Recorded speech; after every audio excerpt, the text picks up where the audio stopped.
Expressions, sayings, metaphors. We use these every day to illustrate what we mean, add spice to our language, or simply seem wise. However, so many of the ones that are embedded in our common language are just plain wrong. So let's find out what idioms we use to sound smart actually end up making us sound like idiots.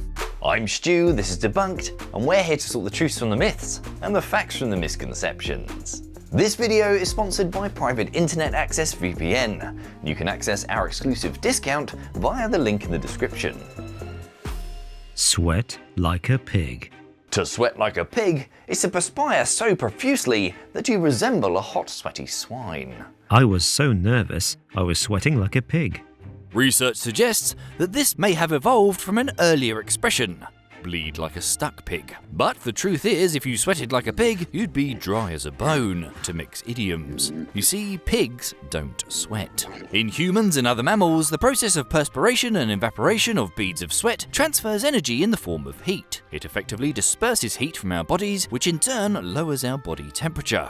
In pigs, however, the few sweat glands that they have don't function to cool the animal down as their body temperature rises. So what do the poor overheated swines do? Well, they bathe and cool themselves in cool water to produce a similar sweating effect. And if water's not available, then they roll themselves in mud to keep themselves cool in the heat of the day. A pig, like any animal, is going to try to be comfortable. If that means getting dirty to stay cool, then that's what it's going to do.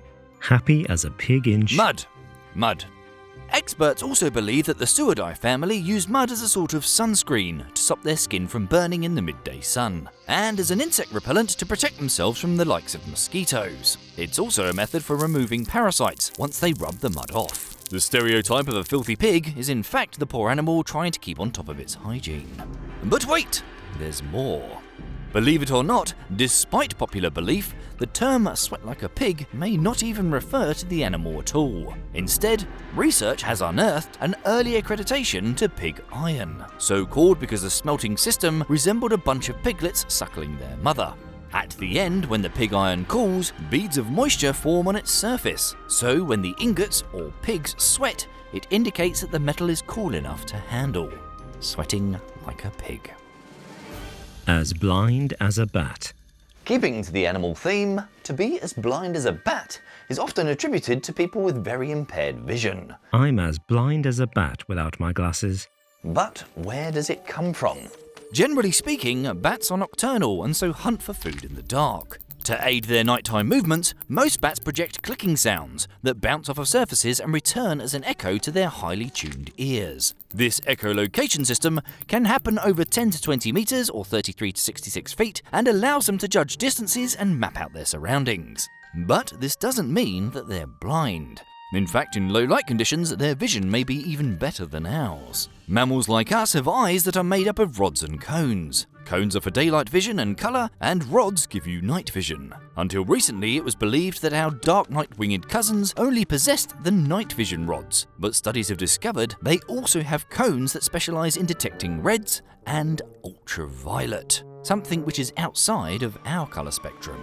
Reds help megabats like fruit bats find the ripest fruits and distinguish between foliage, while ultraviolet, something that eyes are most readily exposed to when the sun is lowest, helps microbats when they go hunting at dusk and dawn. UV vision is also beneficial for nectar-feeding bats. This allows them to detect a flower's UV-reflecting nectar guide, which is like a neon sign telling bats where to get their next nectar fix. In fact, species of fruit bat, or flying foxes, rely solely on their vision to navigate, and if the dark hours lack enough moonlight, then they can't even leave the roost and go hungry until the following night. But there are exceptions to the bat nocturnality rule. In areas that lack predators, several species of bat have been recorded as daylight hunters and are most active between 9 AM and 4 PM. You could say, I'm as colourblind as a bat. but then you'd have cool ultraviolet vision, so I can't see that simile catching on. It's darkest just before dawn. This implies that a situation can often seem at its worst just before it gets better. Things are worse than ever. Yes, they are. But the night is darkest just before the dawn. And I promise you, the dawn is coming. The earliest record of this proverb is in a book by historian Thomas Fuller. It is always darkest just before the day dawneth. The theory behind this uses the literal meaning of dawn, and that dawn provides us with the first light. Taken literally, this expression claims that the night gets darker and darker, and at the point just before dawn, we see the least amount of light. Then dawn begins and provides us with the first light since dusk. But the confusion about whether this is accurate or not is based around people's misunderstanding of the sun's position at the start of dawn. You see, dawn doesn't begin as soon as the sun starts returning to your side of the planet. Scientifically, it's broken down like this, with dawn beginning at the start of the astronomical twilight, which occurs when the center of the sun is 18 degrees below the horizon. Before that, it's nighttime, and the night has varying degrees of darkness. Generally speaking, the darkest part of the night is smack bang in the middle, when the sun is shining its bright beams down on the exact opposite side of the Earth from where you are, leaving you in the shadows. The closer you get to dawn, the brighter the sky becomes. But then there's the moon to take into account. The levels of illumination that this provides can shift the darkest point of the night closer or further still from dawn. In the 2 weeks following a new moon, the sky is in fact darker closer to dawn, simply because the moon is not visible. But alternatively, in the middle of the lunar month, the moon is instead not visible after sunset, making that the darker part of the night. Also, depending on the time of year, you can bring the zodiacal light into the equation. This phenomenon occurs just before dawn and causes a cone of light to form from particles of interplanetary dust that reflect sunlight. It's otherwise known as the false dawn. One thing that is a constant is that the night is coldest just before sunrise. This is because the surface on your part of the planet will have been without the sun's heat for the longest possible time before the sun pops over the horizon and once again starts to warm your patch of the Earth. Talking of heating things up, Lightning never strikes the same place twice. This is often used to convey that when something unusual has happened, it won't happen again to the same person or the same place. They say that lightning never strikes twice, but I know that I will love again. let's start with what it actually is. A lightning bolt is a result of an electrical imbalance between the cloud and the ground. The spark that it discharges produces up to 1 billion volts and can be up to 60,000 degrees Fahrenheit or 30,000 degrees Celsius. The lightning travels at around 300,000 kilometers or 200,000 miles per hour, and the whole process takes place over just a few thousandths of a second. Given that these flashes occur so quickly and their jagged strikes appear so randomly, it seems obvious to conclude that lightning wouldn't hit the same place twice. But the simple response to this one, yes, it does. If you're a tall, pointy building like the Empire State, you'll get struck around 25 times a year. Primarily because tall objects offer the shortest gap to bridge the negatively charged upward streamer to the positively charged downward lightning leader. This joint formation is where we get the idea that lightning travels both up and down. But even if you're just a regular Homo sapien, while you may not be struck in the exact same spot every time, you can definitely be hit by lightning more than once. The world record for the most lightning strikes survived by a human being is held by Roy C. Sullivan, a park ranger in Virginia, USA.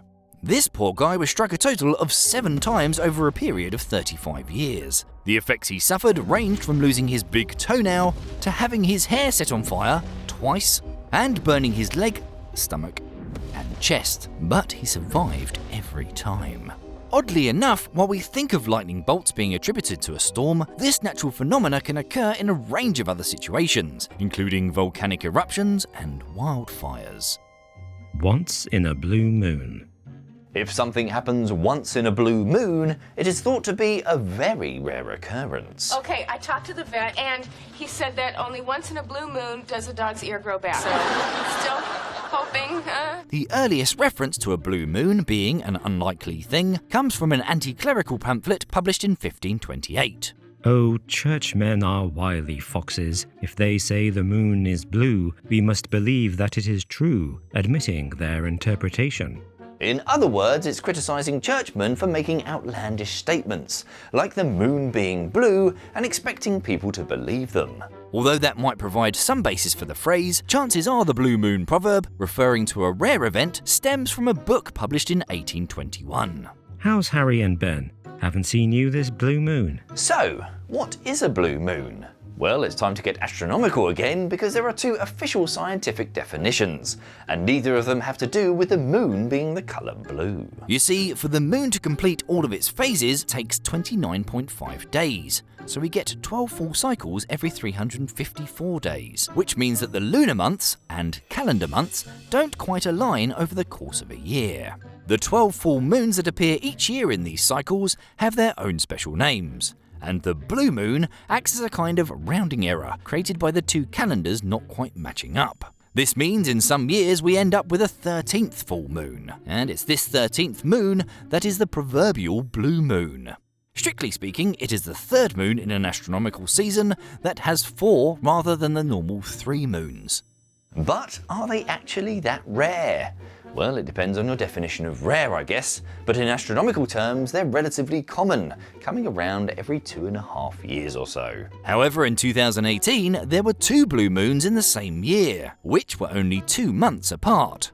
How is that possible? These moons occurred under the relatively more recent astronomical definition, which means the second moon in any calendar month is a blue moon, and this occurs for roughly 3% of all full moons. This definition can be traced back to a misinterpretation of the correct definition in 1946, and has been widely repeated ever since, even making it into the Trivial Pursuit board game at one point. Due to its popularity, this definition is now widely considered an acceptable definition of a blue moon. So, in summary, neither are particularly common nor especially rare. If you really want to compare something to a truly rare lunar event though, you should say Once in a super blue blood moon. they occur on average every 2,380 moons. That's around once every 265 years. Where there's smoke, there's fire. If someone suspects something is happening, or there is a sliver of evidence for something happening, then it's probably happening. Or at its most basic level, there is an element of truth to every rumour. A lot of people are saying the chief of police took a bribe, and where there's smoke, there's fire. This reportedly dates back to at least 1546. There is no fire without some smoke. On the surface, this original proverb feels right from a scientific perspective. We've all seen it where someone rubs a couple of sticks together, heating things up with friction, we're then treated to some smoke before the fire catches. There's no fire without smoke.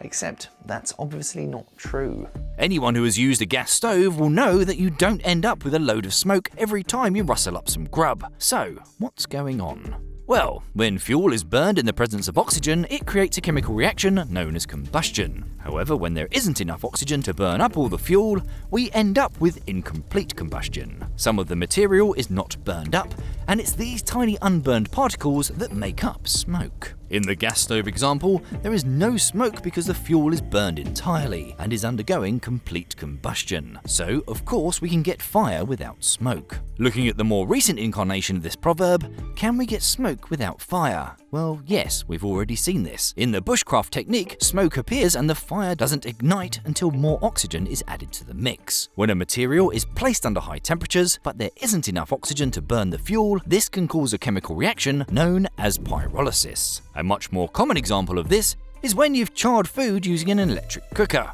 The cooker hasn't used a flame at any point, yet you can pyrolyze your pizza and it will kick out a load of smoke without ever catching fire. So, whichever way you look at it, either fire or smoke can be present independently of each other, meaning this proverb doesn't really work in any sense.